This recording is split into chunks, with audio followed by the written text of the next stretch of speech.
그래서 저도 7년 전에 요법이나 영양요법에 대해서 공부하기 전에는 만성염증에 시달리고 있었어요. 그래서 만성 피로, 온갖 염증, 위염, 장염, 비염, 두통, 편두통, 불면증, 소화장애 가지고 있을 수 있는 그 만성적인 질환은 다 가지고 있었어요. 그게 좀 심각했어요. 잠을 못 잘 정도로 심했어요. 그런 것들을 배우기 직전 저의 상태는 밤에 잠을 못 잘 정도로 비염이 너무 심각하고 만성 피로랑 그 염증들이 너무 심해서 일주일에 한 번 정도는 수액을 맞아야지 출근을 할 수 있을 정도로 그 정도로 이제 몸이 안 좋은 상태였어요. 안에도 건강하니까 겉으로도 건강해지고 시간이 거꾸로 가는 그런 걸 경험하고 있죠. 오랫동안 결핍이 되면 반드시 문제가 생기는 게 비타민, 미네랄 종류거든요. 근데 그 중에서도 가장 중요한 미네랄이 뭐냐라고 하면 그게 바로 수분을 얼만큼 내 몸에 잘 저장하느냐, 수분을 빼앗기지 않고 잘 저장하는 능력, 이게 노화를 멈추는 비법이거든요.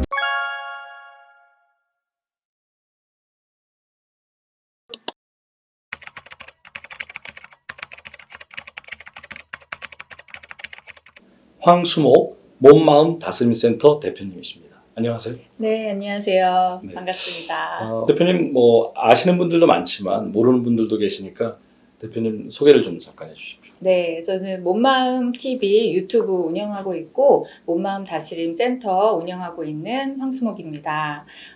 여러분들의 건강 멘토를 자청하고 있고요. 그래서 7년 동안 이제 유튜브 운영하면서 많은 분들에게 건강 전달하고 있고 특히 소금에 대해서 소금 건강법을 전달하면서 소금 전문가로 이렇게 알려지게 됐습니다. 네. 근데 이제 사실은 일반인 분들 뭐 소금에 대해서 관심 갖기 참 어렵잖아요. 그런데 보통 제 주변에 소금에 관심을 갖는 분들은 연세가 아주 많은 분들, 뭐 60대, 70대, 그리고 몸이 너무너무 안 좋아서 좀 지푸라기 잡는 심정으로 이것도 시도하고 저것도 시도하다가 소금 관심을 갖게 되는데 소금에 대해서 관심 가지시게 된 구체적인 계기가 본인이 좀 편찮으셨던 거다 말씀인가요? 네, 대부분이 그렇게 시작을 하잖아요. 네. 그래서 저도 7년 전에 소금물 요법이나 영양요법에 대해서 공부하기 전에는 만성염증에 시달리고 있었어요. 그래서 만성 피로, 온갖 염증, 위염, 장염, 비염, 두통, 편두통, 불면증, 소화장애 가지고 있을 수 있는 그 만성적인 질환은 다 가지고 있었어요. 그게 좀 심각했습니까? 잠을 못 잘 정도로 심했어요. 그러니까 제가 이 소금이나 이런 그 오행 체질을 먼저 공부하면서 이런 저의 모든 히스토리가 시작이 됐는데 그런 것들을 배우기 직전 저의 상태는 밤에 잠을 못 잘 정도로 비염이 너무 심각하고 만성 피로랑 그 염증들이 너무 심해서 일주일에 한 번 정도는 수액을 맞아야지 출근을 할 수 있을 정도로 그 정도로 이제 몸이 안 좋은 상태였어요. 좀 상상이 안 가네요. 네. 원장님 이렇게 제가 뵈면 상당히 젊은 분으로 느껴지는데 사실 외모보다는 나이가 어리진 않고요. 이제 곧 50이니까. 네. 그렇습니까? 네. 의료기관 혜택을 좀 많이 입으셨나요? 전혀. 피부과. 전혀. 오히려 제가 7년 전에 이런 소금물 건강법이나 영양요법에 대해서 건강에 대해서 공부하기 전에는 피부과도 다니고 많이 했어요. 늙기 싫어가지고. 네. 근데 이제 제대로 된 건강요법을 하면서부터는 오히려 그런 곳을 갈 필요가 없는 안에도 건강하니까 겉으로도 건강해지고 시간이 거꾸로 가는 그런 걸 경험하고 있죠. 이게 진실 얘기하시는 거겠죠? 네네네. 소금이 정말 그렇게 우리 건강에 중요합니까? 네. 우리 몸에는 5대 영양소가 다 필요하잖아요. 그래서 필수 영양소라고 하는데 단백질, 탄수화물, 비타민, 미네랄, 지방. 네. 이건 반드시 있어야지 우리 생명이 유지되는 거거든요.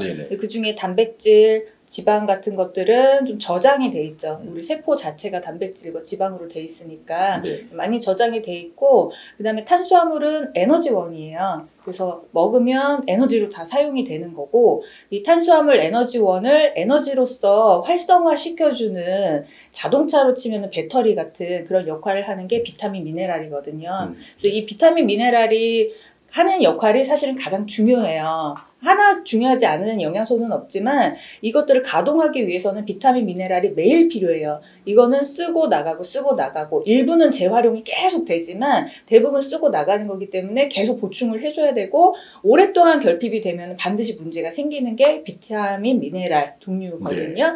근데 그 중에서도 가장 중요한 미네랄이 뭐냐라고 하면 그게 바로 소금이에요. 네, 소금 이제 NaCl, 네. 나트륨하고 염소로 돼 있는 이 소금이 중요하거든요. 네. 그러면 소금이 우리 몸에 들어오게 되면은 나트륨과 염소로 나누어져서 이온화 돼가지고 몸에서 사용이 되는 거예요. 그러면 나트륨 플러스 Cl 마이너스가 뭐 칼륨이라던가 마그네슘이라던가 이런 주요 미네랄들하고 같이 서로 주거니 받거니 하는 물질 대사 작용을 하는 거예요. 그러면서 세포로 영양도 전달을 하고 세포 안에 있는 독소나 이산화탄소 이것도 밖으로 빼내서 이제 소변이나 대변으로 나가게 하는 이런 우리 몸에서 일어나는 모든 물질 대사를 다 이제 미네랄들이 하는데 거기에 주요한 이온이 바로 나트륨하고 염소, 소금이고 이 물질 대사하는데 가장 많이 쓰이는 게 나트륨이에요. 그래서 소금이 중요한 거고 그것보다 더 중요하다. 그리고 사람들이 가장 잘 인지할 수 있는 게 바로 수분에 대한 거예요. 네, 우리 몸에서 70% 이상, 아이들은 90%, 노인은 60%. 그래서 수분을 얼만큼 내 몸에 잘 저장하느냐, 수분을 빼앗기지 않고 잘 저장하는 능력, 이게 노화를 멈추는 비법이거든요. 그래서 노화가 된다라는 거는 수분이 점점 빠져나간다는 얘기예요. 저장을 못한다는 얘기예요. 근데 이 수분을 몸 안에 저장하는 게 바로 소금, 염분이에요. 우리 몸에 혈액 그리고 체액의 0.9%가 바로 염분이거든요. 그래서 몸 안에 수분을 저장하는 역할을 하는 게 바로 소금의 삼투압의 힘. 그렇죠. 그래서 소금이 삼투압을 통해서 수분을 저장하기 때문에 우리 몸 안에 수분이 머물 수가 있는 거예요. 그래서 이 소금이 없으면 우리가 맹물을 마시게 되면 그대로 바로 화장실에 가서 소변으로 나가죠. 그렇죠. 그런데 이 물에다가 소금을 좀 탑니다. 체액의 염분은 0.9%니까 0.9% 정도의 소금을 타면 흡수가 가장 잘 돼요.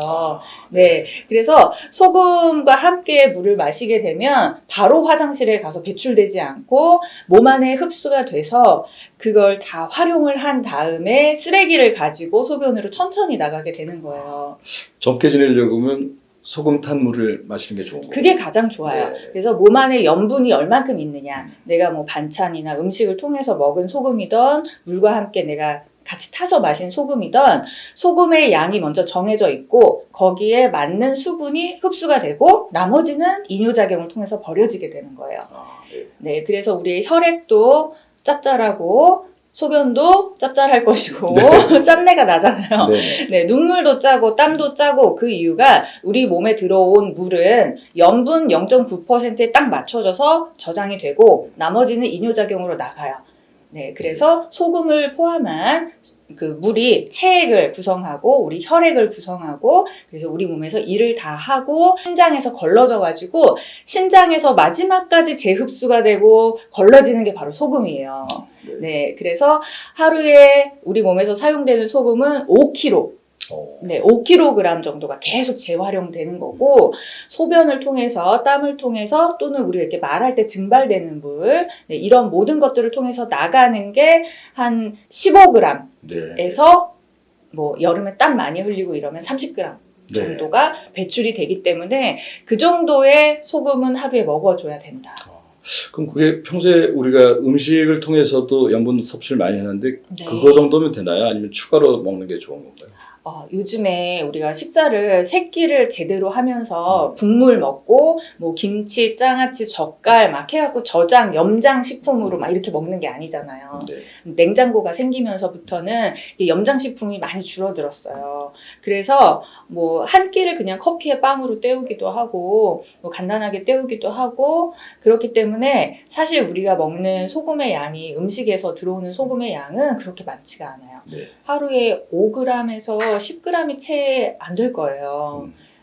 그래서 보충적으로 먹어주는 게 좋고, 그래서 제가 이제 소금법을 하루에 15g 정도를 500ml 생수에다가 네. 한 4g씩, 3g에서 4g씩 함께 섞어서 네. 하루에 4번에서 5번 정도를 마시라고. 그러면 2리터 정도의 물을 소금과 함께 마시는 게 되잖아요. 500ml씩 3병이나 4병 이렇게 해서. 그렇죠. 네. 그러면 2리터의 물을 마시게 네네. 되는데 그냥 맹물만 마시면 이제 다 화장실 가서 나가는 네, 거예요. 네. 물로. 네네. 그리고 신장이 힘들어해요. 어. 소금이 없이 물만 들어오니까 위장도 힘들어하고 심장도 힘들어해요. 그 대사를 다 해야 되기 때문에. 그래서 소금하고 같이 드시면은 하루 15에서 20g 정도의 소금을 물과 함께 드시게 되면 흡수도 굉장히 잘 되고 이제 몸에서 체수분이나 혈류량이나 이런 것들이 충분해지기 때문에 탈수가 될 일이 없는 거죠. 아, 네. 네, 그래서 우리의 문제는 만성탈수.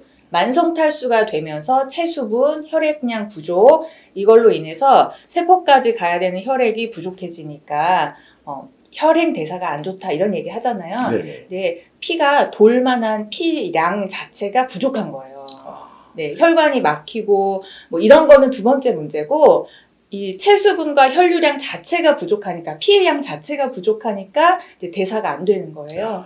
그렇죠. 네. 혈액도 물이니까. 그렇죠. 네, 네, 네. 그래서 그 체수분을 충분히 채워줬을 때 이제 나머지 문제들을 해결하는데 밑바탕이 되어주는 거죠. 네. 그래서 소금이 가장 중요한 거고 하루에 10에서 20g 정도 평균. 네. 네. 그리고 막 땀을 흘리고 막 이러신 분들은 조금 더 드시는 게 좋고. 그럼 네. 제가 평소에 전 짜게 먹는 편인데 네. 국이나 찌개를 그냥 싹싹 먹고 네. 냉면 먹어도 국물 다 마시고 이러는데 저처럼 평소에 좀 짜게 먹는 네. 사람은 또 라면도 자주 하고 그러면 아이고야.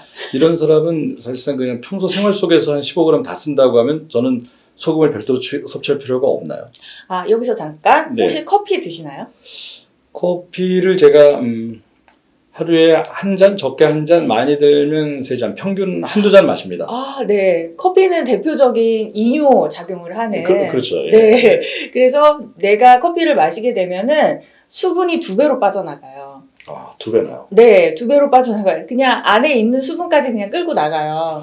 그럼 제가 저기 늘 끌려고 제 그럼요. 상태를 나쁘려고 제가 아, 네, 맞습니다. 용을 쓰고 있는 거군요. 맞습니다. 네. 그래서 커피 드시는 분들이 좀 그냥 습관적으로 드시는 분들도 있는데 아침에 이렇게 머리가 멍하니까 좀 막 깨우려고 네. 이 카페인으로 깨우거나 이제 야근하거나 공부할 때 또 정신이 몽롱하니까 커피 한 잔으로 네, 졸음을 쫓으려고. 네, 졸음을 쫓으려고 하는데 사실은 이제 뇌를 각성시켜가지고 일시적인 효과고요. 몸에서 체수분이 빠져나가기 때문에 더 몸의 대사는 안 좋아져요. 그러면 더 만성피로, 염증 이런 것들이 더 오게 되고 커피는 칼슘 같은 미네랄의 흡수를 방해한다는 그 연구도 있고 네네. 소화작용도 방해시켜요.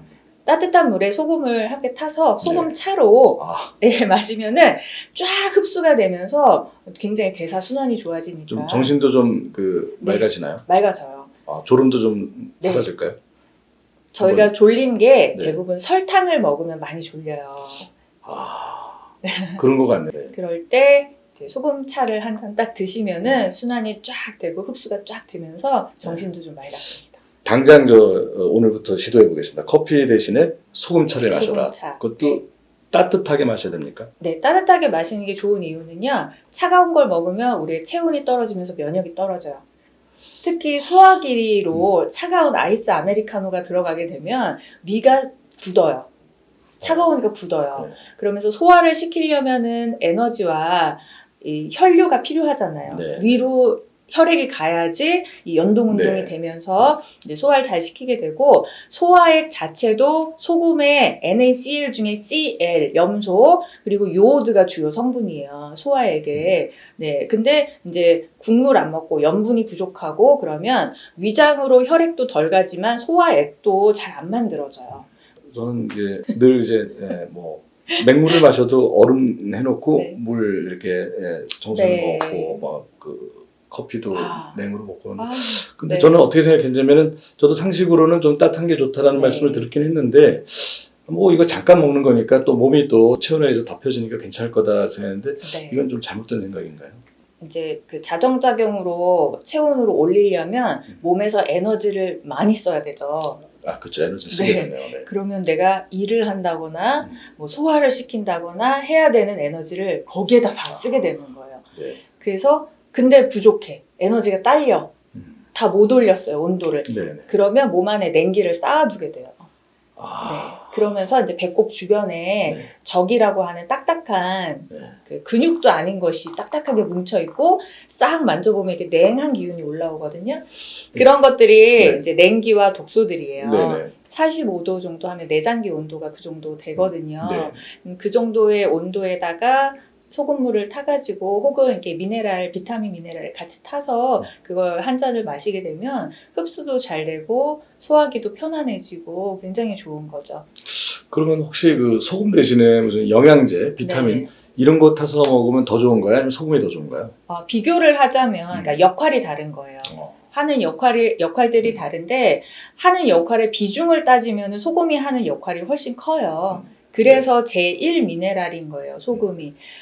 비타민 먹고 비타민 메가도스하고 나뭐 좋아졌어 하시는 분들 있잖아요. 네네. 그러니까 비타민이 부족해도 뭐 혈우병이라던가 뭐 이게 많은 질병들이 생기고 뭐 그래서 보충했을 때 효과를 보시는 게 많아요. 네. 그런데 그런 모든 것을 뛰어넘어서 가장 베이스가 되어야 되는 게 체수분과 물질 대사잖아요. 아, 네. 네, 그래서 소금을 먹었을 때 부족했던 수분이 채워지면서 혈액량도 많아지고 체수분이 늘어나니까 체액이 많아지고 그래서 대사가 좋아지면서 혈행이 좋아지고. 그렇죠. 네. 그래서 내 몸에서 좋은 반응들이 많이 나타나게 되는 거예요. 그러니까 소금이 우선적이고 기본이다. 그렇죠. 네. 소금은 약도 아니고 뭐 영양제로 이렇게 분류가 되는 것도 아니고 식품이죠. 네. 그냥 식품이잖아요. 네네. 근데 동서양을 막론하고 모든 인류가 다 먹는 게 소금이에요. 그렇죠. 네, 네. 그리고 심지어 동물들도 이 소금이 반드시 필요해서 소를 키우시는 분들은 이제 소에게 덩어리 소금을 줘서 먹게 한다고 하더라고요. 아, 네. 네, 그리고 사냥 같은 경우 이게 벼랑 끝에 올라가가지고 암염을 핥아 먹기 위해서 아, 네, 올라간다고 네, 네. 하고, 그런 얘기 들은 것 같습니다. 네, 그래서 이제 이 생명체에게 반드시 필요한 사람이든 동물들이든 반드시 필요한 게 이 소금이 밑바탕이 돼줘야지 수분 활동을 할 수 있기 때문에 가장 생명의 기본이다. 그래서 모든 인류가 다 소금을 음식에 넣어서 먹는다. 네. 라고 이야기하고 싶습니다. 네.